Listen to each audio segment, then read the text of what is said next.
Bonsoir à toutes et à tous. Il est celui qui contrarie le retour de Nicolas Sarkozy. Bruno Le Maire est candidat à la présidence de l'UMP. L'ancien ministre bat la campagne depuis juin dernier. Son objectif, faire oublier son CV à rallonge et son air de gendre idéal. Et surtout, se montrer sous les traits d'un combattant. Il se prend à rêver d'un destin hors norme, d'une France qui choisira le renouveau en 2017. En attendant, pour séduire l'électorat UMP, Bruno Le Maire doit hausser le ton et muscler son discours. Mais quelle est réellement son identité politique? Il en parlera lors d'un face-à-face avec Claude Veil. Posez vos questions à Bruno Le Maire par SMS au 41 555 ou sur les réseaux sociaux. C'est politique, c'est parti.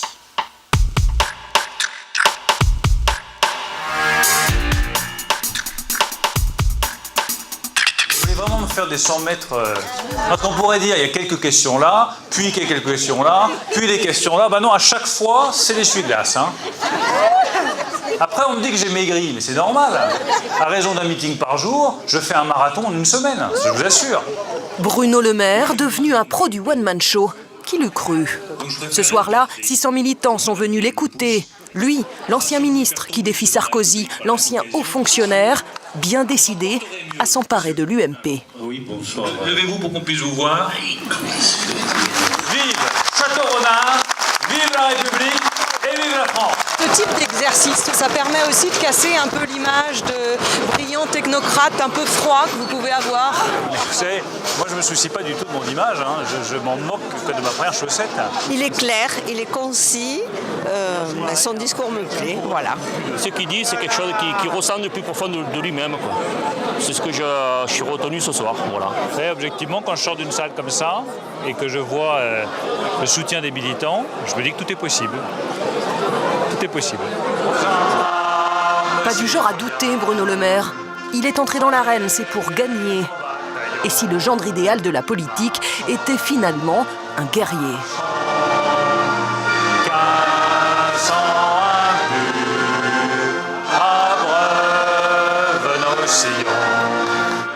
Alors en coulisses, on relie tout et puis on... Le Maire affûte ses armes. Le mot juste et la formule qui claque.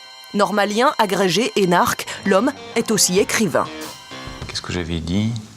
Oui, la défaite de 2002 est une défaite totale, il doit y avoir une reconstruction totale. Ça, c'est une formule qu'il faut remettre. C'est un point tranquille. Bien conscient que rien ne doit être laissé au hasard, surtout quand on s'attaque à Nicolas Sarkozy. C'est trop touffu. En politique, le plus grand de tous les risques, c'est de ne jamais oser et de ne jamais avoir d'audace. Le vrai risque, c'est quand on reste chez soi, qu'on ne bouge pas, qu'on se dit « bon voilà, je ne vais pas être candidat, ça va être trop difficile, il y a un ancien président de la République, j'ai mes propres idées, j'ai mes propres convictions, mais je ne suis pas prêt à me battre ». Ça, c'est un risque qui est mortel. Mais pas toujours facile d'être le challenger. Je ne vais pas être très original au niveau des questions. Comment faire face au rouleau compresseur Sarkozy? 2000 personnes à Toulon hier, peut-être 500 pour vous ce soir. Pour être audible dans ces cas-là, comment on fait? Quelles sont les armes? C'est pas compliqué. J'ai fait le choix d'une campagne de proximité où je vais chaque jour dans une fédération différente. Monsieur le maire, ça vous agace qu'on vous parle sans arrêt de Nicolas Sarkozy? Non. Non, vous savez, ça fait partie du jeu. Le maire encaisse et poursuit sa route, infatigable. Je suis marathonien, donc ça tombe bien. Une centaine de déplacements en 5 mois de campagne. Un objectif, marteler ses idées, marquer sa différence avec l'ancien président. Moi, je pense qu'il faut garder l'UMP. Je ne crois pas qu'il faille s'aborder l'UMP pour reconstruire un autre mouvement politique. Allez, entrez. Salut Elie. Pas de changement de nom, pas de fusion avec l'UDI. Un discours qui séduit notamment à l'Assemblée nationale. Ici, Bruno Le Maire aime rassembler ses troupes, une 50aine de parlementaires. Pour eux, voter Le Maire, c'est miser sur l'avenir, quitte à oser la comparaison avec un certain Jacques Chirac. Jacques Chirac, jeune. Il y a un vrai enthousiasme, une vraie envie de faire changer les choses à droite et d'écrire une nouvelle page de l'histoire de la droite. Je pense que c'est important. Nicolas Sarkozy n'a pas essayé de les débaucher, entre guillemets? Moi, ce que je constate, c'est qu'ils sont restés avec moi. Il n'y a que ça qui compte. D'autant qu'après la présidence de l'UMP, le combattant Le Maire pourrait bien rêver à d'autres batailles.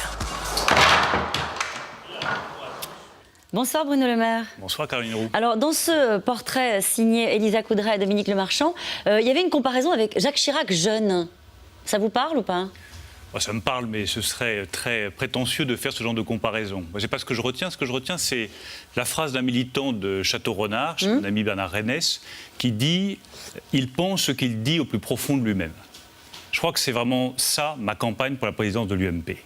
Tout ce que je dis, c'est ce que je pense au plus profond de moi-même. C'est mieux quand même, non? Oui, c'est mieux, mais c'est important. C'est pas le cas pour les autres? Paysage politique où parfois on prend des postures, on fait des formules. Moi, je crois qu'il faut un renouveau complet de l'UMP. Je crois qu'il faut garder l'UMP. Je crois qu'il faut assumer notre positionnement de droite. Je crois qu'il est temps de dire un certain nombre de choses sur l'État, sur la société, sur les entreprises. Et donc, je prends un plaisir immense dans cette campagne, je ne le cache pas. Mais qu'est-ce qu'il y a de différent par rapport à votre principal adversaire? C'est ça que je ne comprends pas. Ah, mais il y a des différences majeures. Non, mais dans ce que vous venez d'évoquer, par exemple, dans le fait de dire ce qu'on pense... Je veux garder l'UMP. C'est un problème de fond très important. Nicolas Sarkozy est clair et dit « moi non ». Il dit non. C'est une différence qui est quand même pas négligeable pour des militants UMP. Il dit ce qu'il pense. Et bien sûr. Il dit ce qu'il pense. Donc là-dessus, il dit ce qu'il pense comme Mais vous. nous ne pensons pas, Nicolas Sarkozy et moi, la même chose sur l'avenir de l'UMP. Et je crois que c'est ce qui justifie aussi ma candidature. Je veux garder l'UMP, je pense que l'UMP n'a pas démérité. Les militants n'ont pas démérité. Ils nous ont donné une belle victoire aux élections municipales. Ils ont renfloué les caisses de l'UMP quand il fallait les renflouer. Donc on doit garder l'UMP, ne serait-ce que par respect pour les militants. Et vous savez que l'idée de garder l'UMP telle qu'elle est pour porter Nicolas Sarkozy à la présidence, parce que c'est ça qui pourrait se raconter aussi. Oui, mais je crois qu'on a besoin d'une reconstruction collective avant de penser à des destins individuels. Vous savez, je n'ai pas tellement aimé certaines des unes des journaux de cette semaine. Ah bon? Oui, qui laissaient entendre qu'il pourrait y avoir une nouvelle guerre des chefs à l'UMP. Je crois que c'est pile poil ce qu'il faut éviter. C'était la une de l'Express et c'était Alain Juppé et Nicolas Sarkozy. Celle de l'Express, celle du Figaro Magazine, enfin il y en a eu un certain nombre. Je pense que c'est pile poil ce qu'il faut éviter. Le 29 novembre prochain, les militants ne choisissent pas le futur candidat à l'élection présidentielle. Ils choisissent le président de l'UMP. Et plus je vois la gauche se déchirer, plus je sens au fond de moi-même qu'il est indispensable que la droite fasse bloc, que l'UMP fasse bloc, qu'on ait un parti qui se reconstruise, qui redonne de la dignité, de la fierté aux militants, mais qui nous permette d'être solides dans des circonstances exceptionnelles où tout peut arriver du jour au lendemain. Vous auriez pu vous dire, justement parce qu'il y a nécessité pour la droite de faire bloc, qu'il fallait se ranger derrière celui qui est le mieux placé dans les sondages, à savoir Nicolas Sarkozy, pour faire bloc derrière celui que les militants réclament, en tout cas dans les sondages. Oui, c'est un argument que j'entends, moi, qui me laisse un peu stupéfait. Ah bon? Si la démocratie, c'est désigner à l'avance celui qui doit gagner, alors ce n'est pas ma conception de la démocratie. Si la démocratie interne à un parti, c'est dire qu'il y a un candidat unique et que tout le monde doit se ranger derrière lui, ça n'est pas ma conception de la démocratie. Pour moi, la démocratie interne à un parti, ça peut se faire sereinement, c'est-à-dire ce qui se passe dans cette campagne, mais chacun présente des projets qui sont très différents. Quand on me dit qu'il faut une fusion entre l'UDI et l'UMP, je veux dire, pour moi, non. 3 fois non, que l'UDI vive sa vie, je respecte l'UDI, que l'UMP se reconstruise, trouve son identité politique, soit plus connu pour ses idées que pour ses leaders. Voilà, moi, quel est mon projet. Ensuite, après l'élection, il sera bien temps de se rassembler. Et vous pouvez compter sur moi pour être une force de rassemblement de l'UMP. C'est intéressant ça, y compris si vous perdez. Imaginons, allez, si vous perdez, vous vous rangerez immédiatement. Je finis ma question. Vous vous rangez immédiatement derrière celui qui l'a emporté, et vous participez à une direction à l'UMP, vous acceptez par exemple un poste de secrétaire général, c'est ça le rassemblement? Non. Pourquoi non? Parce que je ne cherche pas un poste. Non, le rassemblement. Je ne cherche pas un poste, je cherche le rassemblement. Donc je ne suis pas candidat pour négocier ensuite un poste. Je suis candidat pour être président de l'UMP. Et je suis convaincu que les militants vont créer le 29 novembre prochain une surprise, comme il y en a eu peu dans la vie politique française depuis ces dernières années. Une surprise XXL. J'en suis profondément convaincu. Ensuite, si jamais mes prévisions ne sont pas bonnes, oui, je serai un facteur de rassemblement, mais non, je ne suis pas là pour occuper un poste à l'UMP. Mais vous je suis là pour aider au rassemblement. Juste pour aller au bout, pour être très clair, vous participerez à l'UMP, à une UMP qui serait dirigée par Nicolas Sarkozy, comme un bon camarade. Un bon camarade. Bon. Je n'ai pas d'ennemis à l'UMP, je me rassemblerai, je serai autour de la table avec Nicolas Sarkozy, François Fillon, Alain Juppé, Xavier Bertrand, enfin tous ceux qui participent à la vie de l'UMP. Simplement qu'on ne me demande pas avant qu'il y ait un candidat unique, parce que ça, franchement, je ne suis pas d'accord. Vous savez ce qu'on lit ici ou là? Une démocratie interne sereine. Vous savez ce qu'on lit ici ou là, c'est que je lis assez peu. Vous lisez tout et vous le savez très bien. Non, assez peu. Que votre objectif, c'est de faire 20.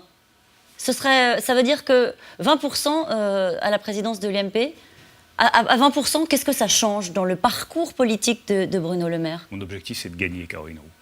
Et je vous dis que les militants que je croise créeront la surprise parce qu'ils sont libres. Et parce qu'ils sont, jour après jour, en train de voir les différences de fond. Je vous l'ai dit sur l'UMP. Mais qu'est-ce que ça veut dire, par exemple, si on va au bout du raisonnement, créer un nouveau parti, comme le propose Nicolas Sarkozy? Ça veut dire de nouveaux statuts. Est-ce que vraiment on veut perdre 3 mois à renégocier des statuts, à rediscuter sur des statuts? Moi, je pense qu'il est urgent que l'UMP cesse de parler à l'UMP et que l'UMP parle aux Français. Donc vous allez battre Nicolas Sarkozy? Je pense très sérieusement que c'est possible parce que les militants, entre deux projets qui sont très différents, et quelle que soit l'appréciation qu'ils peuvent avoir sur les hommes, se disent le projet de Bruno Le Maire, il est clair, il nous permet de parler vite aux Français. Il nous évite de retomber dans les discussions infinies sur les statuts de l'UMP, telle règle et telle autre règle. Vous pensez vraiment que les militants de l'UMP, ils veulent élire un patron de l'UMP ou un chef, régler ce problème de leadership au sein du parti? Ils veulent régler le problème du leadership au sein du parti, ça bien entendu. Et je compte Vous avez bien, la si dimension d'un chef. je suis élu président de l'UMP, être le chef de l'UMP. En revanche, j'estime que le chef de l'UMP n'est pas le candidat naturel à la présidence de la République. Le candidat à la présidence de la République, c'est les primaires qui le décideront. C'est les militants qui le choisiront par les primaires. Et l'engagement que j'ai pris devant les militants, devant tous les futurs candidats à la primaire, c'est que si je suis élu président de l'UMP, dès le 2 janvier, on va laisser le 1er janvier tranquille, quand même, pour se reposer un petit peu, on commence à travailler sur des primaires ouvertes, irréprochables, auxquelles vous ne participerez pas en 2016. Je ne suis pas aujourd'hui candidat aux primaires. Le 2 je suis janvier. candidat à la présidence de l'UMP. Le 2 janvier. Et le 2 janvier, je ne serai pas candidat non plus aux primaires. Bon. Je serai président de l'UMP et j'organiserai les primaires. Ce serait plus simple de le dire clairement. Mon objectif, c'est d'être président de l'UMP et la primaire, ça ne m'intéressera pas, quoi qu'il arrive. Je vous dis très clairement que je suis candidat à la présidence de l'UMP, que je gagnerai l'UMP et que je ne suis pas candidat aujourd'hui aux primaires. Parce qu'on a l'impression, en vous regardant faire cette campagne, que c'est un tour de chauffe pour vous. Un tour de chauffe de quoi? De la primaire? De la présidentielle? C'est pas un tour de chauffe, c'est un vrai tour dans une vraie compétition que je veux gagner. C'est très important, la présidence de l'UMP. Ouais. C'est ce qui doit nous permettre d'avoir enfin un parti en ordre de marche. Autre différence importante, je veux être un président totalement disponible. Je ne ferai rien d'autre à côté. Je m'occuperai de l'UMP du lundi au dimanche. Il a déjà expliqué que sa conception de la présidence du parti était très différente. C'est celle d'un président qui est au-dessus. Moi, je ne veux pas être au-dessus. Je veux être parmi les militants. Je veux être auprès d'eux. Je veux m'occuper de choisir avec eux les candidats pour les cantonales, pour les régionales. Je veux que nous gagnions les cantonales, je veux que nous gagnions les régionales. Je veux m'assurer que lorsque un militant cotise le 1er janvier, il a sa carte le 15 janvier, pas le 15 juillet ou le 15 août de l'année suivante. Parce qu'il faut mettre les mains dans le cambouis quand on veut être président de l'UMP. Moi, je suis prêt à mettre les mains dans le cambouis. Votre singularité, c'est la façon que vous avez de vous positionner comme un candidat très, très axé sur la transparence. Vous avez dit notamment que vous rendrez public les comptes de votre campagne. Ça, c'est très important. Petite parenthèse sur ce qui se passe aujourd'hui, c'est aussi l'UMP, c'est Gilles Carrez, le président de la commission des finances de l'Assemblée, qui est en délicatesse, comme on dit, avec le fisc. Il plaide sa bonne foi. Il avait appliqué un abattement auquel il n'avait pas le droit et qui le faisait échapper à l'ISF. Un cas comme celui-ci, vous êtes président de l'UMP, vous lui dites « il faut démissionner » ? Non. Non, je crois à la bonne foi de Gilles Carrez. Je pense que Gilles Carrez a montré dans toute sa vie politique qu'il était un homme respectable et honnête. Il y a eu une ambiguïté, il va apporter un certain nombre de réponses, il a commencé à apporter un certain nombre de réponses très précises à ce qui lui était reproché. Je lui fais toute confiance. Vous n'êtes pas dans les 60 parlementaires, vous, qui sont je ne suis pas dans les 60 parlementaires. Je n'ai jamais reçu de la part du fisc de lettres de redressement ou de contrôle supplémentaire. Rien, je touche du bois, ça peut toujours arriver, on peut toujours se tromper. Mais il se trouve que ça n'est pas le cas et que je fais confiance à Gilles Carrez. Vous insistez beaucoup sur votre exemplarité dans la campagne, en expliquant que vous avez renoncé, par exemple, à votre poste dans la fonction publique. C'est vrai que vous êtes le seul à l'avoir fait, mais il y a un épisode sur lequel c'est assez peu clair. C'est le fait que vous ayez choisi, à un moment donné, votre épouse pour vous assister en tant que parlementaire à l'Assemblée nationale. Elle est restée par la suite avec votre suppléant. Pourquoi est-ce qu'aujourd'hui, on devrait vous croire quand vous dites « je suis, au fond, différent » ? Je serai plus transparent, je serai plus intègre. C'est le renouveau. Pourquoi est-ce qu'on devrait vous croire ? On devra me croire et on me croit. Parce que ce que je dis, ce n'est pas des paroles, c'est des actes. Oui, mais ce cas précis, par exemple, de votre épouse, vous le regrettez? Il est très simple. Non, je ne le regrette pas. Je l'assume totalement. Quand j'ai été élu député en 2007, ça faisait des années que je faisais du cabinet jusqu'à la direction du cabinet du Premier ministre. J'ai fait un choix avec ma femme qui est de travailler ensemble. C'est légal ou c'est pas légal? C'est autorisé. Jean-François Copé l'avait fait avec son épouse également. C'est parfaitement légal. C'est transparent ou c'est pas transparent? C'est totalement transparent. En revanche, j'ai fait des choix. Vous considérez que ça peut choquer? Vous comprenez que ça puisse choquer ou pas? Je ne comprends Jean-François Copé l'a fait avec son épouse, mais si jamais on n'est pas d'accord et vécu. qu'on estime que les parlementaires ne doivent plus travailler avec un membre de leur famille, eh bien on l'écrit noir sur blanc dans la loi. Je pense que ça ne serait pas une bonne chose. Je le dis très simplement, parce que je ne vois pas pourquoi un directeur de PME, un artisan, un commerçant pourrait travailler avec son épouse et qu'un député, lui, n'y aurait pas le droit du moment que son épouse fait son travail, ce qui a été le cas pour ma femme. En revanche, pourquoi est-ce qu'on doit me croire? Parce que j'ai pris des décisions que, effectivement, personne d'autre n'a pris. Je suis haut fonctionnaire. J'avais droit à des avantages considérables, des retraites importantes, un emploi à vie, un emploi prestigieux d'ambassadeur qui m'attendait si jamais, au grand jamais, j'étais battu dans une élection, avec tout ce qui va avec, le chauffeur, la résidence, le bon traitement, les honneurs. Moi, j'ai fait une croix là-dessus. Pourquoi je l'ai fait? Tout simplement parce que je considère qu'un haut fonctionnaire, aujourd'hui, s'il veut vraiment faire de la politique, eh bien, il renonce à son indépendance de haut fonctionnaire, donc il doit démissionner de la fonction publique. Je l'ai fait aussi parce que je ne supporte plus de voir que notre pays est dirigé, comme c'est le cas actuellement, par une promotion de l'ENA. Tous les plus hauts responsables politiques, aujourd'hui, de François Hollande, en passant par le secrétaire général de l'Élysée, jusqu'à la ministre de l'Environnement ou au ministre des Finances, sont sortis d'une même promotion de l'ENA. Dans quel autre pays démocratique vous avez ça? Nulle part ailleurs. Puis il y a une troisième raison.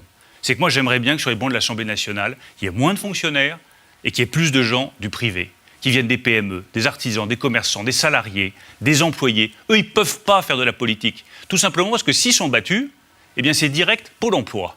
Ce n'est pas un emploi de fonctionnaire qui les attend. C'est une question de justice et d'équité.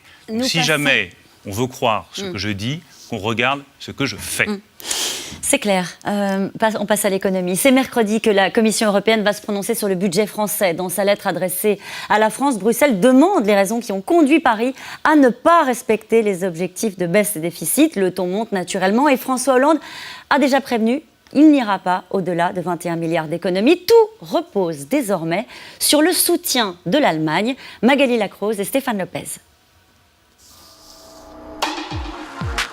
Décidément, François Hollande a l'art d'agacer la chancelière allemande. Non seulement la France n'a pas réduit son déficit, comme promis, mais en plus voilà qu'elle demande aux Allemands d'être plus dépensiers.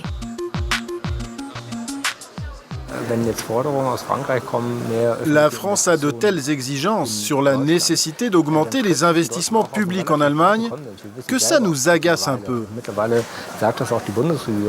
Les Allemands sont convaincus, il faut investir, et même le gouvernement est d'accord sur ce point.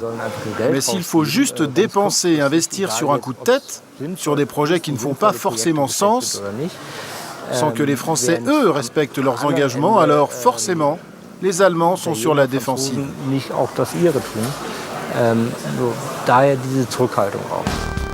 En Allemagne, la course à l'équilibre budgétaire a miné les investissements publics. Ils ont chuté à 17% du PIB alors qu'ils atteignaient 23% dans les années 90. Et moins de dépenses, c'est moins de travail pour les entreprises et des infrastructures vétustes. Ce pont de York, c'est un bon exemple. Ça nous montre bien que les ponts allemands sont trop vieux, surtout à Berlin. Ça vaut pour les ponts routiers et pour les échangeurs ferroviaires. En tout, 40 ponts devraient être rénovés, complètement remis à neuf. Mais on n'a de l'argent que pour en reconstruire 4. Et si les Français avaient raison? Un peu moins de rigueur de ce côté du Rhin et un peu plus d'investissement pourrait profiter à tout le monde.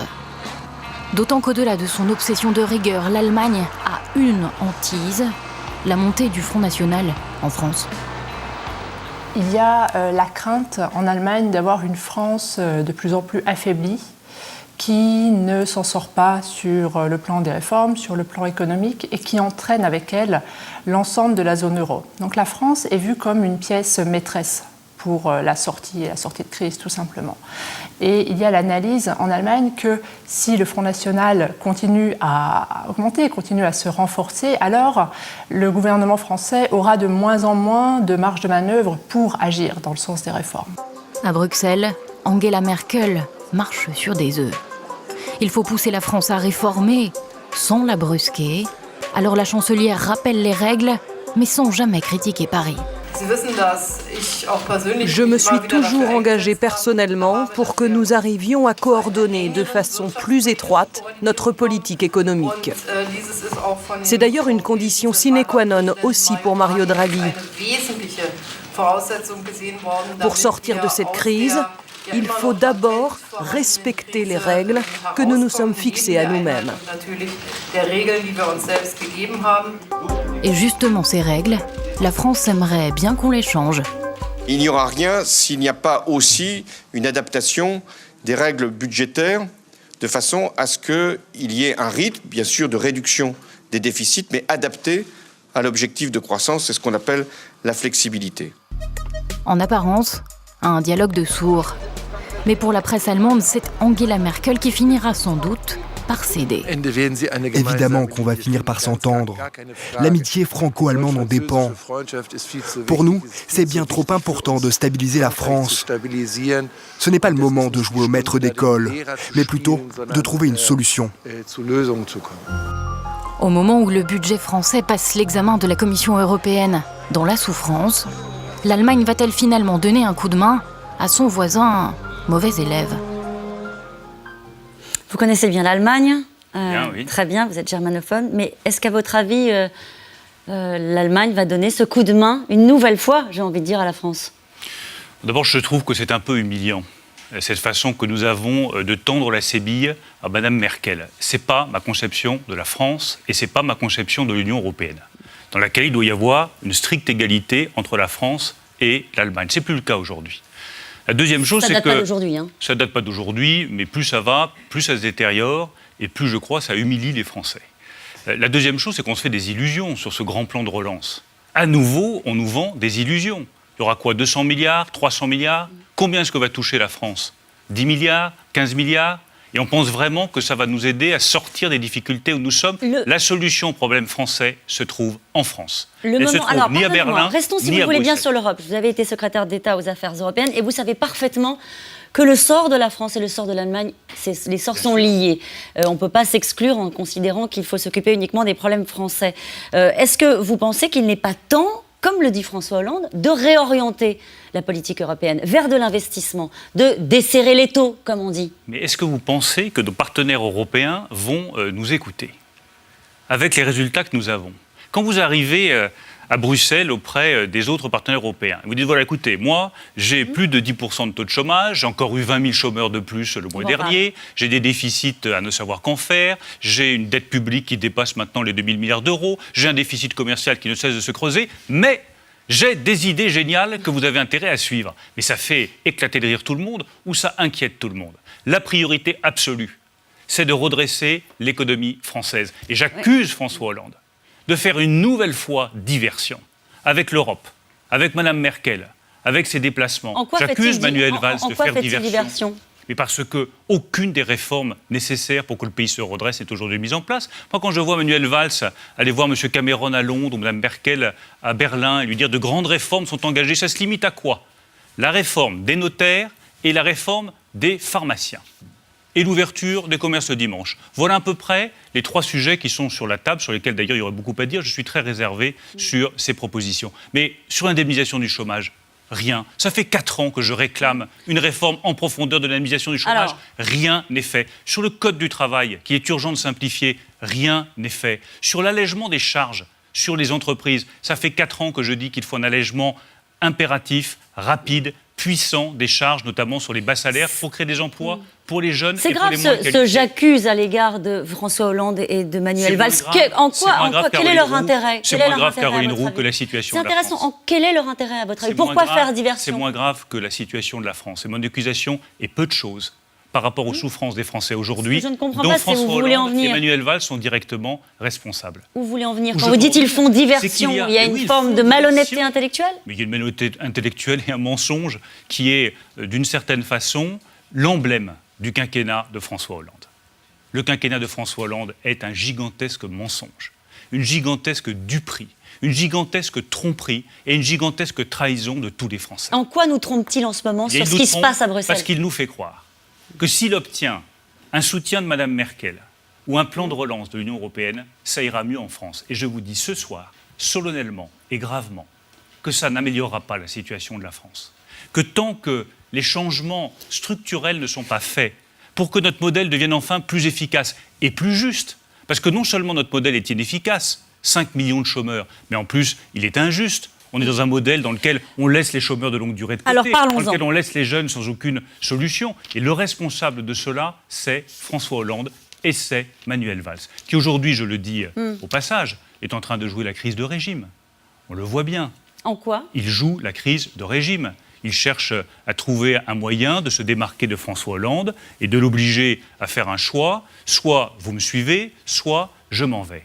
Eh bien, dans cette situation politique qui est sans doute sans précédent, où il y a à la fois un désastre économique et une crise de régime Vous qui lui faites un menace, procès. le rôle de la droite est de s'unir comme jamais, Vous- de se rassembler comme jamais et de faire des propositions unies et fortes. Vous faites le procès à Manuel Valls, il le fait peut-être, vous savez quoi, par conviction. Peut-être qu'il pousse certaines idées par conviction. La première de ses convictions est qu'il souhaite être candidat à la présidence de la République en 2017. Et qu'il souhaite partir Et avant la fin qu'il du souhaite se quinquennat. positionner, jouer la crise de régime, jouer la vraie crise politique pour être en mesure de se présenter à l'élection présidentielle de 2017. C'est grave d'avoir de Voilà l'ambition, la Bruno manière- Le Maire? C'est au contraire une qualité, sauf quand cette ambition personnelle se fait au détriment de l'intérêt de la nation. Et quand on est au pouvoir, c'est pas la même chose que lorsqu'on est dans l'opposition. Quand on est Premier ministre, c'est pas la même chose que lorsqu'on est député de l'opposition. Le seul rôle de Manuel Valls devrait d'obtenir de ses députés qu'ils votent les changements radicaux dont la France a besoin. Les Il en changements est- radicaux, on en parle, c'est à la une du JDD aujourd'hui, état d'urgence à propos du chômage, 5,2 millions d'inactifs en France. Et cette phrase de François Rebsamen qui a expliqué « Nous sommes en échec ». Comment est-ce que vous la recevez, cette phrase-là? Nous sommes en échec. Est-ce que vous vous mettez dans ce « nous » ou est-ce que c'est l'échec de la gauche aux responsabilités? C'est un accès de lucidité qui est méritoire, mais enfin qui malheureusement ne change pas grand-chose à la situation. J'attendrai surtout de M. Rebsamen qu'il en tire les conséquences pratiques. Ça veut dire quoi? Et le « nous » nous concerne tous. Là-dessus, je suis d'accord avec vous.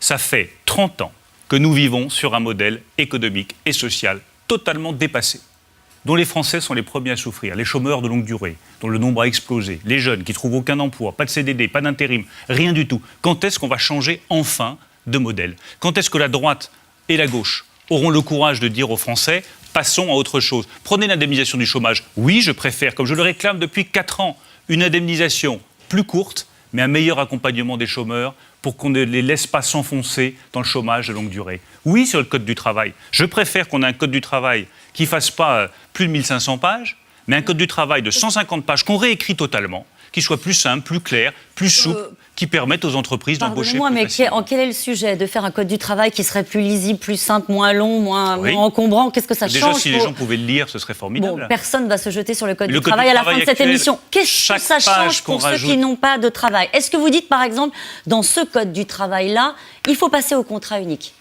Le contrat unique, nous l'avions proposé. Ce n'est pas forcément une mauvaise solution. C'est ce que défend Jean Tirole, qui est le prix Nobel d'économie. C'est peut-être que c'est une solution intéressante. C'est ce que défend M. Blanchard, qui est le chef économiste du FMI. C'est peut-être quelque chose d'intéressant. Je ne sais pas si c'est la solution magique. Ce que je sais, parce que je l'ai entendu de tous ceux qui dirigent les PME, tous ceux qui continuent à embaucher, tous ceux qui se battent partout sur le territoire pour créer des emplois, c'est qu'il faut simplifier le contrat de travail pour que les entreprises soient plus libres d'embaucher et plus libres d'ajuster leurs effectifs si jamais le carnet de commandes est vide. C'est aussi simple que cela.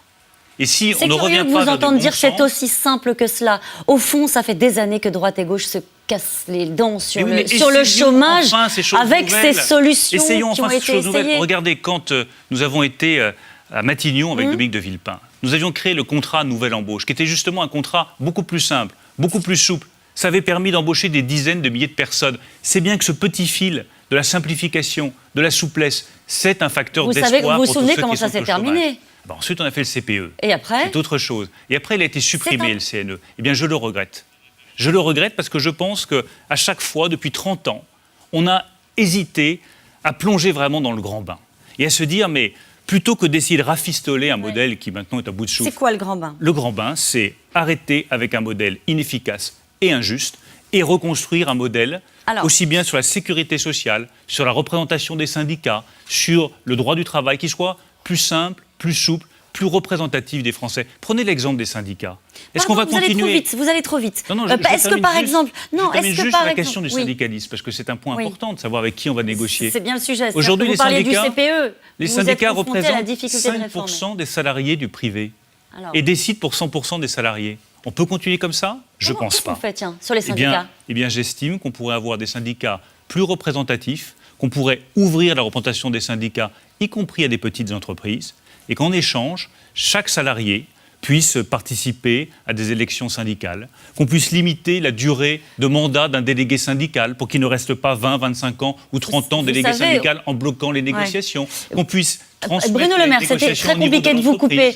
l'entreprise. On a reçu à votre place la semaine dernière, il y avait Thierry Lepant qui était là. Il aimerait, lui, que la CGT soit davantage représentative, qu'il y ait davantage de militants. Il aimerait. Thierry Lepant dit non à tout. Thierry Lepant dit non à tout. Moi, je ne vous dis pas qu'il faut mettre la CGT partout. Je vous dis qu'il faut laisser aux salariés la liberté de se faire représenter comme ils le souhaitent, avec beaucoup plus de liberté de représentation que ce qui existe aujourd'hui. Je pense qu'il est nécessaire de fixer aussi des limites au mandat syndical, comme je propose d'en faire pour les mandats des parlementaires. Pourquoi, une fois encore, est-ce qu'un délégué syndical resterait 20 ans, 25 ans, 30 ans en place, qui serait totalement intouchable ? Au nom de quoi ? Soyons capables d'imaginer quelque chose. Le problème de la réforme en France, ça tient aussi aux syndicats, aux partenaires sociaux ? Bien sûr. Ça tient aux syndicats, aux partenaires sociaux, aux responsables politiques, à nous tous collectivement. Nous n'arrivons pas à imaginer un nouveau modèle. Moi, ce que je propose de faire à droite, c'est que nous soyons justement les porteurs d'un nouveau modèle. Quand la droite était aux responsabilités, est-ce qu'au fond, elle ne continuait pas à signer des chèques pour acheter la paix sociale, pour faire des emplois aidés ? Pour parer à l'urgence. Caroline Roux, pour une raison simple qui doit justement nous amener à réfléchir maintenant que nous sommes dans l'opposition. Nous ne préparons pas assez le retour au pouvoir. Pourquoi est-ce qu'aujourd'hui François Hollande et la gauche se plantent ? C'est que dans le fond, ils n'ont pas vraiment réfléchi à ce qu'ils voulaient faire si jamais ils reprenaient le pouvoir. La seule réflexion qui a tenu lieu de ligne stratégique à François Hollande, c'est l'anti-sarkozysme. Eh bien, l'anti-sarkozysme, c'est peut-être un moyen de se faire élire président de la République, mais ce n'est pas un moyen de gouverner la France. Eh bien, ne refaisons pas, nous, à droite, la même erreur maintenant que nous sommes dans l'opposition. L'anti-Hollande ne fait pas un projet pour la droite. C'est curieux que vous disiez ça. Je propose donc, que maintenant qu'on a compris que François Hollande, la gauche, il n'y avait pas grand-chose à en attendre, que toute l'année 2015, soit, une fois nous aurons un nouveau président de l'UMP, soit entièrement consacrée à une réflexion collective sur ce que serait qu'un nouveau projet de la droite républicaine. Et un projet qui soit collectif, mais pas le projet d'une écurie ou d'une autre. Mais il n'y a pas besoin, parce qu'en fait, il y a déjà des propositions qui sont sur la table. On en a sorti quelques-unes, alors elles sont signées Juppé, Sarkozy, Fillon. Suppression des 35 heures, ils sont tous d'accord. Report de l'âge de départ à la retraite, tous d'accord avec quelques petites nuances. Abandon de l'ISF, expérimentation sur les gaz de schiste. Au fond, vous l'avez, votre projet commun, collectif. Moi, tout le monde est d'accord. Caroline Roux, je me réjouis de voir que partout à droite, il y a des projets individuels qui émergent. Je ne vais pas critiquer, je pense que plus il y a d'idées, mieux on se porte. Vous êtes d'accord avec tout ça ? Et je suis d'accord avec la plupart de ces idées, même si sur les retraites, par exemple, je pense qu'il faut surtout un système à points et qu'il faut là aussi repenser complètement le système. Un vrai système à points, plus transparent, où chacun puisse se dire, à chaque âge de sa carrière, tiens, si je pars à la retraite, voilà ce que je toucherai. Mais ça, c'est des points de détail, c'est pas ça la vraie question. La vraie question, c'est quand est-ce qu'on passe d'une multiplicité de projets individuels à un vrai projet collectif de la droite. Et c'est ce que je veux construire si je suis élu président de l'UMP. La deuxième question qu'on doit se poser... Non. Il y a des primaires où alors on nous explique qu'on aura soldé la partie Je suis heureux que nous ayons cette discussion. Ah bon ? Oui, c'est vraiment une discussion extrêmement importante. Ce n'est pas les primaires qui vont régler toutes seules les questions de fond. Moi, je voudrais que le projet collectif de la droite, pour une fois, s'impose au prochain candidat à la présidentielle. Je ne veux plus, c'est là que je porte effectivement... Pas très gaulliste mais non, mais c'est là que je porte un vrai renouveau. C'est que cette manière que nous avons depuis 30 ans, de dire voilà, maintenant, j'ai été désigné candidat à la présidence de la République, donc je fais ce que je veux, je n'ai plus qu'à répondre aux Français, et le projet de ma famille politique ne m'engage pas. Eh bien, je propose autre chose.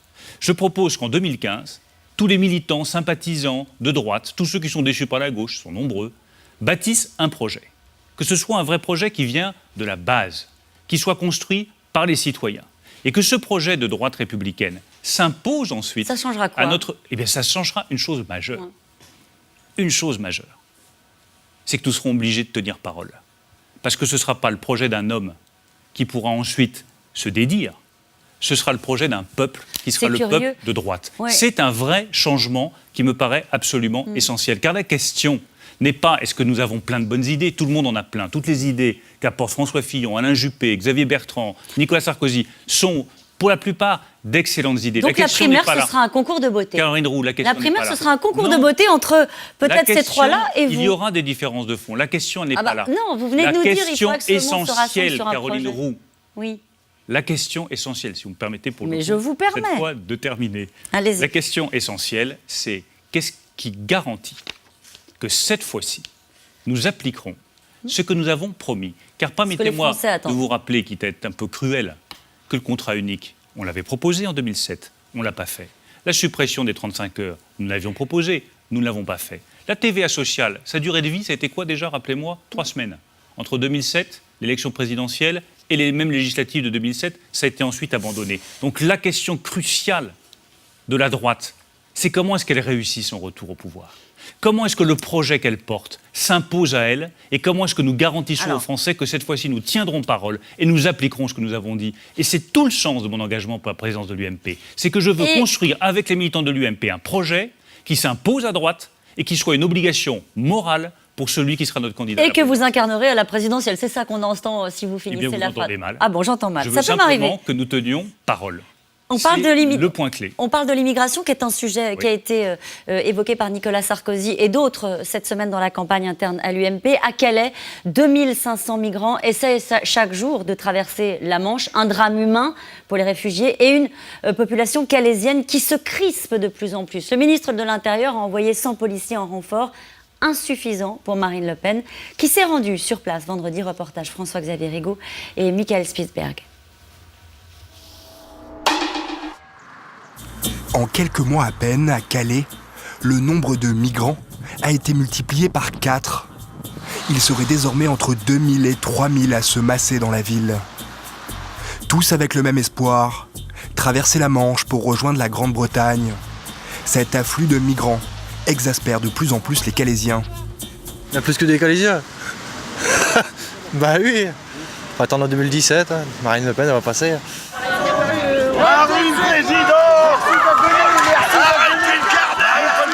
La présidente du Front National, Marine Le Pen, en visite vendredi dans la cité portuaire, entend profiter de la colère des habitants pour glaner des voix en vue des régionales de 2015 et de la présidentielle de 2017. Ça fait des années que ça dure.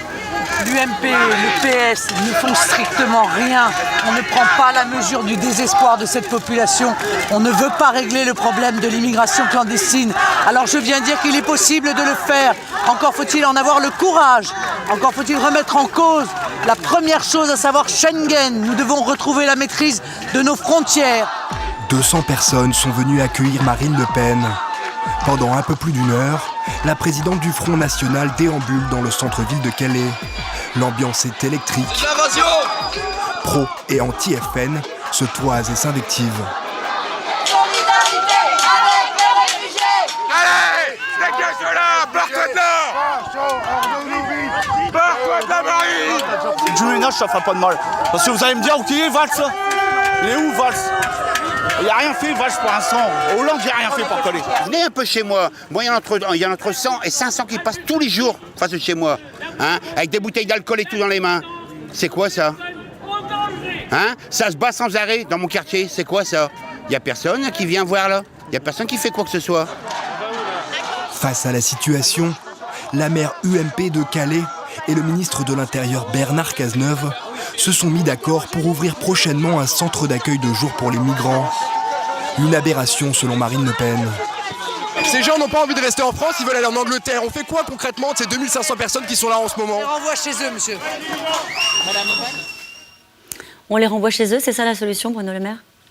Je suis un peu affligé de voir que sur un sujet qui est aussi difficile, où les attentes sont aussi fortes, cela prête autant à la récupération politicienne, parce que c'est le sens du déplacement de Marine Le Pen à Calais, et autant au slogan à l'emporte-pièce. Ça fait des années que nous échouons à Calais, tout le monde le sait, c'est un sujet qui est extraordinairement difficile. Il n'y a pas de solution miracle. Il y a simplement une politique à suivre. La première des politiques, c'est effectivement faire respecter les règles internes du droit français. Expulser ceux qui doivent être expulsés. Aujourd'hui, le taux de reconduite à la frontière est beaucoup trop faible par rapport à ce qui devrait être fait. Se doter des règles de droit nécessaires. Moi, je pense que la suppression du délit d'aide aux immigrés illégaux qui a été décidé par Manuel Valls en 2012 était une erreur et qu'il faut rétablir ce délit.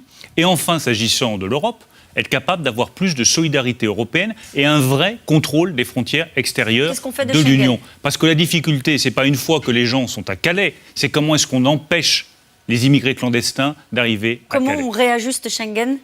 On me dit qu'on peut trouver 300 milliards d'euros pour construire des autoroutes et des ponts.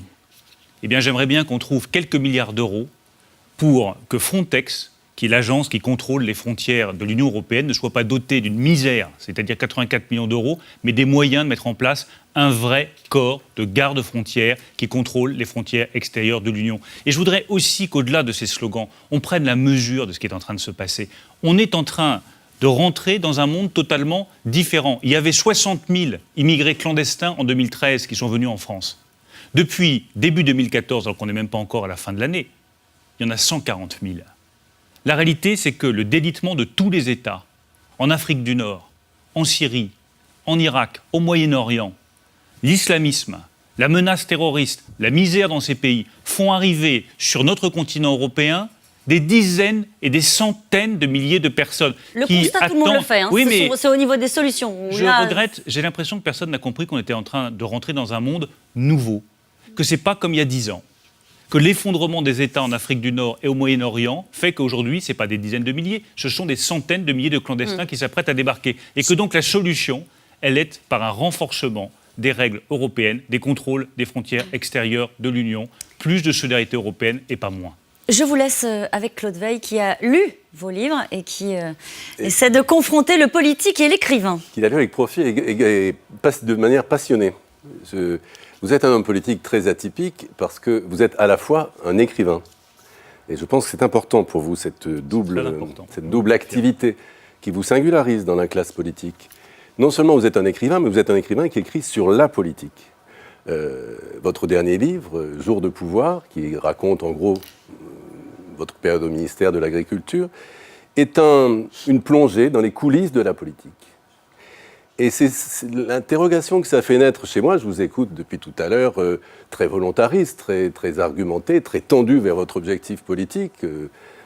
L'élection à la présidence de l'UMP, peut-être plus si affinité, donne l'impression d'un homme politique totalement mobilisé sur sa tâche et qui y croit, et je suis convaincu que vous avez beaucoup de convictions, mais le livre dont je parlais, que je connais bien parce qu'il se trouve que je faisais partie d'un jury qui vous a même décerné le prix du livre politique, le meilleur livre politique de l'année 2013.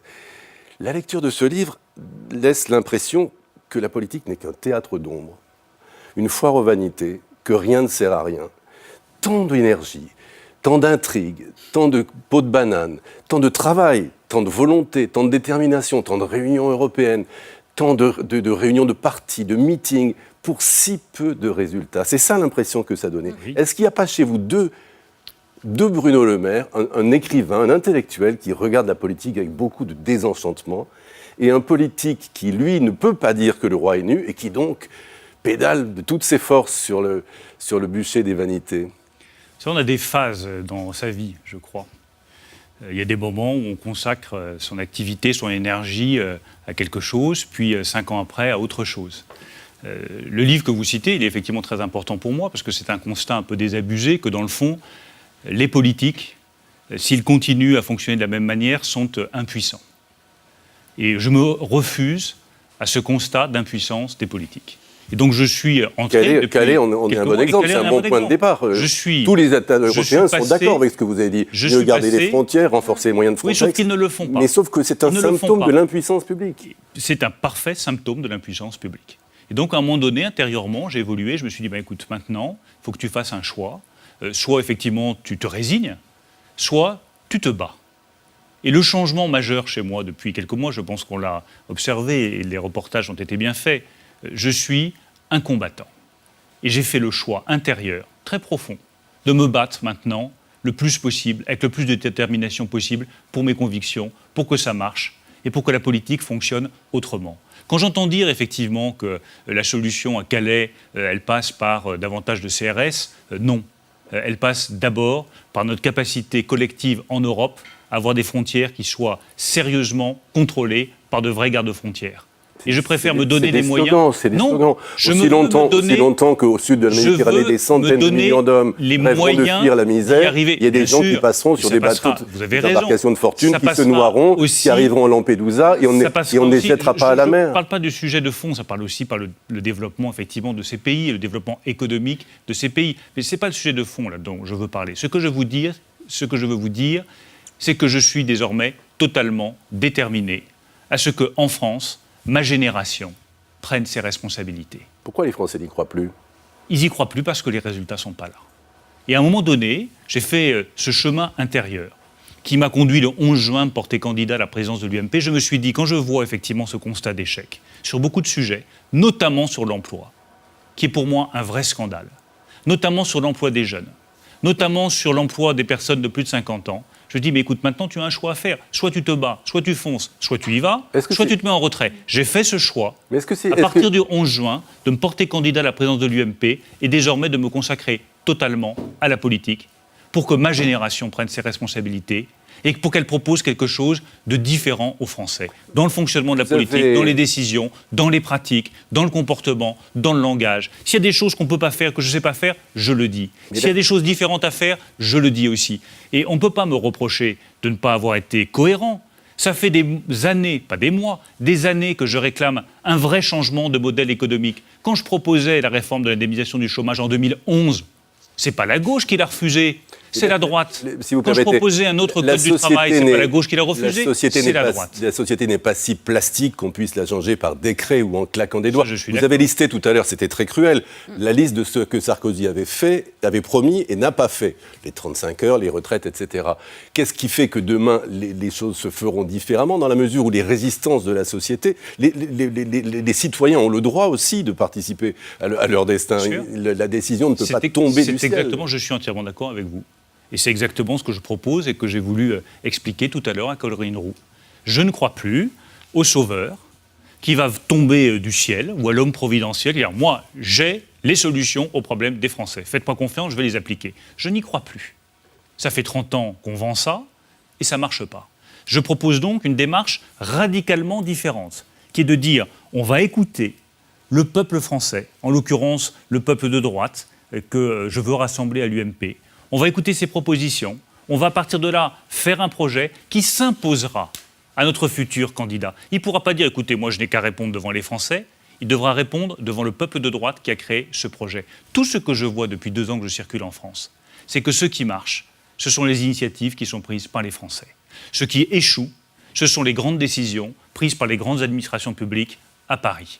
Quand je vois un service d'urgence comme celui de l'hôpital Bichat qui a été entièrement modernisé, c'est la décision, le choix d'un homme, un chef de service qui s'est retroussé les manches et qui a eu le courage de prendre les bonnes décisions. Quand je vois un certain nombre de PME en province, eh bien, elles tournent parce qu'il y a des chefs d'entreprise qui se donnent le mal de faire en sorte que ça tourne et les décisions qui sont prises à Paris les gênent plutôt qu'elles les accompagnent. Quand je vois sur l'apprentissage, ça marchait l'apprentissage. François Hollande a décidé de supprimer l'aide à l'apprentissage, le nombre d'apprentis a coulé et le nombre de jeunes chômeurs a augmenté. Ce qui est décidé par Paris aujourd'hui gêne ce qui est décidé par les Français sur le terrain. Vous avez parlé tout à l'heure du peuple de droite. Moi, je ne sais pas ce que c'est que le peuple de droite. Le peuple français, je vois bien. Est-ce qu'une des tares du système politique, ça n'est pas que la plupart des dirigeants, et c'est peut-être ce que vous êtes en train de faire, confondent les militants de leur parti, leur environnement politique, les gens qui en gros sont d'accord avec eux, avec la France? Mais j'ai toujours considéré que si on voulait parler au peuple français, il fallait d'abord convaincre le peuple de ses militants. Et je ne partage pas le mépris que peuvent avoir certains pour les militants en disant qu'ils sont trop radicaux, ils vont trop loin. Je pense qu'au contraire, les militants sont des gens engagés en politique qu'il faut écouter. Il n'y a pas d'avenir possible dans une vie politique nationale tant qu'on n'a pas réussi à convaincre les militants de son propre camp. Merci beaucoup, Claude Veil. Nous allons passer maintenant Merci aux photos d'actualité de la semaine. Des réponses très courtes, si vous voulez bien, parce qu'ensuite, on a les questions des téléspectateurs. La carte des régions, on s'y perd. Après l'Élysée, l'Assemblée, le Sénat y va de sa carte. On passerait donc à 15 régions au lieu de 13. Midi-Pyrénées et Languedoc-Roussillon ne fusionneraient finalement pas, tandis que l'Alsace resterait seule. Il y a une bonne carte, c'est celle-ci ? Écoutez, jusqu'à la prochaine. Bon, elle se fera, cette réforme ? Jusqu'à la prochaine. Moi, je souhaite qu'elle se fasse, mais je souhaite, par exemple, que l'Alsace reste l'Alsace. Je pense qu'elle a une identité politique forte. Je souhaite que la Normandie, qui est ma région, reste la Normandie et qu'elle n'hérite pas de la Picardie. Voilà, et je suis inquiet de voir que ça change toutes les 5 minutes. Des gens que vous connaissez bien. Allez, Barouin, Wauquiez, NKM, Pécresse. Tout cela, on rejoint Nicolas Sarkozy. Lequel sera le Premier ministre de Nicolas Sarkozy ? Il faudrait que Nicolas Sarkozy soit réélu président de la République. Ça ne nous avait pas échappé. Mais ils ont fait un choix que je respecte parfaitement, qui est de soutenir Nicolas Sarkozy. Moi, je fais un choix politique important et très différent, qui est de dire, c'est à ma génération, désormais, de prendre ses responsabilités. Vous êtes de la même génération. Oui, mais vous savez, il y a d'autres élus de droite dont on parle moins. J'étais à Valence, chez Nicolas d'Aragon, jeune maire formidable. Bien, lui aussi, c'est la nouvelle génération. J'étais chez Vincent Chriqui, jeune maire de Bourgoin-Jallieu, qui est pourtant une ville qui était vraiment à gauche. Lui aussi, c'est la nouvelle génération. Florence Berthoud, qui me soutient dans le 5e, nouvelle génération. Delphine Burki, dans le 9e, nouvelle génération. Très bien. Il n'y a pas que les cadors. Il y a aussi les élus de terrain. Allez, nous allons passer maintenant aux questions des téléspectateurs, si vous le voulez bien. Quel type de relation entretenez-vous avec Nicolas Sarkozy ? Moi, je pense que ce sont, franchement, très bonnes. Vous vous parlez encore maintenant, là ? Pour le moment, nous sommes concurrents, donc c'est plus difficile de se parler, mais j'ai toujours eu des relations très franches avec lui. On ne vous croit pas, vous le savez. Non, mais vous pouvez me croire. On a lu qui vous traitait, pardon pour le mot, mais qui vous traitait de connard, ce connard de Le Maire, voilà ce qu'on a lu dans le Canard enchaîné. Comme je ne crois pas ce qui a été rapporté de ses propos, parce que je ne peux pas imaginer qu'un ancien président de la République tienne ces propos-là. Mes relations avec lui, d'abord, elles datent d'il y a très longtemps, ça fait plus de 10 ans qu'on se connaît. On a eu des moments où ça a été viril, on va dire. Parce que, effectivement, je préfère dire les choses. Et je pense que Nicolas Sarkozy apprécie aussi ce sens de la droiture, ce sens de la vérité qui est le mien. J'estime que mon projet pour l'UMP est meilleur que le sien. C'est pour ça que je me présente devant les militants, et ce sont les militants qui trancheront. C'est pas la guerre entre vous. Ce ne sera jamais la guerre. Ça n'a jamais été la guerre. Ce ne sera jamais la guerre. Parce que j'ai le sens des responsabilités et parce que j'ai toujours eu une relation saine et une relation franche avec Nicolas Sarkozy. Une autre question. Comment comptez-vous éponger les dettes de l'UMP, si vous êtes élu ? Il y a un certain nombre de choses urgentes à faire. D'abord, réduire encore le train de vie du siège. Luc Châtel a pris un certain nombre de très bonnes décisions que je salue, mais on peut faire plus. Récupérer l'argent des élus qui ne cotisent pas. Je rendrai public dans chaque fédération les noms des élus qui ne sont pas à jour de leur cotisation. Je pense que ça améliorera les choses. Et puis, essayer de rendre le parti le plus attractif possible. Un parti qui fait envie. Un parti qui est capable de se doter d'un chef nouveau, qui surprend, qui n'est pas celui qu'on attendait. C'est un parti qui peut faire venir à lui de nouveaux militants. Et ça renfloue les caisses. Si vous êtes élu à la tête de l'UMP, en changerez-vous le nom et ferez-vous un inventaire des années Sarkozy ? D'abord pour le nom. Je ne ferai pas d'inventaire des années Sarkozy. Je ne suis pas là pour être le procureur de qui que ce soit. J'ai participé au gouvernement et je suis fier de ce que j'ai fait aux côtés de Nicolas Sarkozy, notamment comme ministre de l'Agriculture. Quant au nom, moi j'ai toujours la même position. Je ne vois pas pourquoi on changerait de nom. Je ne suis pas favorable à cette idée de changer de nom. Mais ça fait des mois que je le dis, donc je n'attends pas de lire des sondages. Moi je ne suis pas favorable à ça. Simplement, j'estime que le parti appartient aux militants. Donc je soumettrai la décision aux militants, pour savoir si oui ou non ils veulent changer de nom. Je crois qu'ils ont le droit de savoir quelle est l'opinion. La marque n'est pas abîmée, franchement, regardez. L'opinion de leur futur président, moi, je préfère garder le nom. La marque n'est pas tellement abîmée par les affaires. Et des marques abîmées, il y en a toujours eu, c'est vrai dans le secteur privé, c'est vrai dans le secteur politique. Eh bien, si on se comporte différemment, si on fait la transparence des affaires financières, et si enfin on se tourne vers les Français et les problèmes des Français plutôt que vers nous-mêmes, vous verrez que cette marque va retrouver toute sa force en quelques mois. La droite peut-elle reconquérir les électeurs frontistes sans se compromettre ? Oui. Bonne question. Oui, c'est une très bonne question. Et je crois que plus nous singeons le Front National, plus les électeurs s'éloignent de nous. Vous en êtes tellement rapprochés sur le fond, non? Je ne crois pas du tout. Ah bon? Regardez, quand je vois Marine Le Pen qui dit « Ouais, Calais, c'est simple, il faut tous les virer. » Elle va faire quoi? Elle va envoyer 5 bataillons de CRS? Enfin, franchement, qui peut la croire? Quand vous entendez Xavier Bertrand qui veut en finir avec le droit du sol, on n'imaginait pas il y a quelques années entendre des choses comme ça dans la bouche d'un ancien ministre de l'UMP. Moi, j'estime que le droit du sol n'est pas le problème en matière d'immigration. Il y a une explosion d'immigration clandestine qui appelle des réponses fortes, et il y a une immigration légale sur laquelle il faut serrer les verrous. Je pense notamment à la question du droit d'asile, où il est temps que l'asile soit traité en 3 mois et pas en 2 ans comme c'est le cas, et je pense au regroupement familial, sur lequel je propose de durcir les conditions d'accès au regroupement familial. Mais pas la peine de changer le droit du sol, je n'y suis pas favorable. Êtes-vous pour une révision du texte de loi sur le mariage pour tous? Je suis pour une réécriture du texte sur la question de la filiation, pour une raison simple. Vous êtes favorable sur le mariage? Oui, je reste favorable au mariage homosexuel et je ne reviendrai pas sur le mariage homosexuel. Je sais bien que chez beaucoup de militants, il y a une question là-dessus. Mais qu'est-ce qu'ils veulent? Un président qui assume ses convictions ou un président qui les renie? Un président qui dit une chose en privé et une autre en public?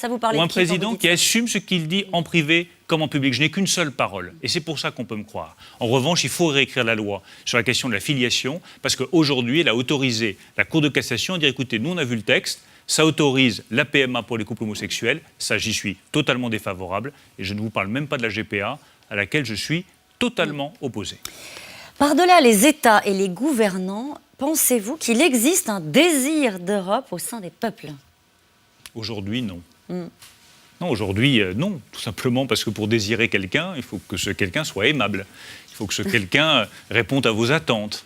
Et l'Europe ne répond pas aux attentes des citoyens européens, ni sur la question de l'emploi, ni sur son avenir politique. On ne voit pas quel est l'avenir politique de l'Europe, ni sur la question migratoire, ni sur la question de notre défense face à la montée de l'islamisme à nos portes. Qu'est-ce que fait l'Europe pour lutter contre l'islamisme à nos portes? C'est quoi la réponse en matière de défense? Le Bruno Le Maire, patron de l'UMP, ne pourra pas changer l'Europe, donc ça, il faut la prendre telle qu'elle est? Non, mais il fera des propositions aussi sur ce sujet. Propositions simples pour une intégration qui se fasse au sein de la zone euro et plus à 28. C'est fini l'Europe à 28. C'est fini. Eh bien, intégrons-nous à 18, ce sera mieux. Une question qui va vous intéresser. Comment faire pour que les Français aient à nouveau confiance en la classe politique? Qu'elle fasse ce qu'elle dit. C'est tout. Qu'elle réussisse, vous pourriez rajouter, non? C'est tout. Réussir, c'est déjà extraordinairement ambitieux, Caroline. Ah bon? Je ne fixe même pas ce niveau d'ambition.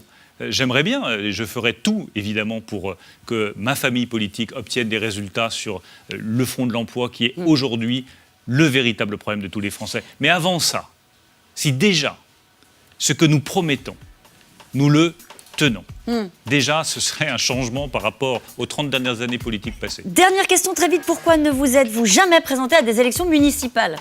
Parce que je suis contre le cumul des mandats et que je suis déjà député. Merci beaucoup Bruno Le Maire. C'est la fin de cette émission. Vous retrouvez demain Yves Calvi, 17h50 pour C'est dans l'air. Dans un instant, votre magazine. On n'est pas que des cobayes. Très belle soirée sur France 5.